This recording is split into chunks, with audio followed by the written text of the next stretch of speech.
महाराष्ट्रात मराठा समाजासाठी खऱ्या अर्थानं जीवाची बाजी लावून त्यांनी आंदोलन केलं आणि आज मराठा समाजाला जे काही सवलती मिळालेल्या आहेत ज्यांच्यामुळे मिळाले ते मनोज रांगे यांना मला आज भेटता आलं. खरं म्हणजे या माणसाचं करावं तेवढं कौतुक कमी आहे.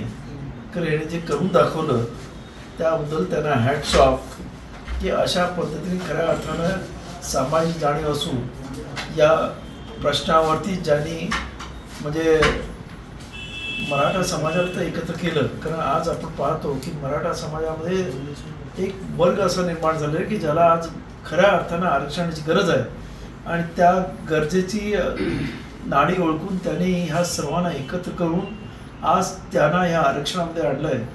मी अपेक्षा करतो आज त्याने आरक्षणाची लढाई जवळजवळ जिंकली आहे, पण ह्याच गरीब मराठ्यांना त्याने सत्तेच्या लढाईमध्ये सुद्धा मदत करावी आणि त्याला सत्तेवरती सुद्धा या गरीब मराठ्यांना पोचवावं ही मी त्यांच्याकडून अपेक्षा करतो. आणि त्यासाठीच मी मुद्दाम त्यांना भेटायला आलो आणि मला माहिती आहे की त्यांचं कर्तृत्व एवढं मोठं आहे की आज जे काही इतर मंडळी आहेत त्यांच्यापेक्षा यांचं हे लढाऊ नेतृत्व या गोरगरीब मराठा समाजाला आमच्या भावांना न्याय दिल्याशिवाय राहणार नाही. आणि त्यामुळंच मी त्यांची चौकशी करायला आलो आणि मला आज आनंद वाटतो की ते डॉक्टरांची चौकशी केली तर अत्यंत चांगल्या पद्धतीनं फिट आहेत आणि लवकरच ते घरी जातील आणि परत एकदा या मराठा समाजासाठी परत एक वेगळ्या प्रकारे सत्तेचा एल्गार पुकारतील एवढी अपेक्षा ठेवतो.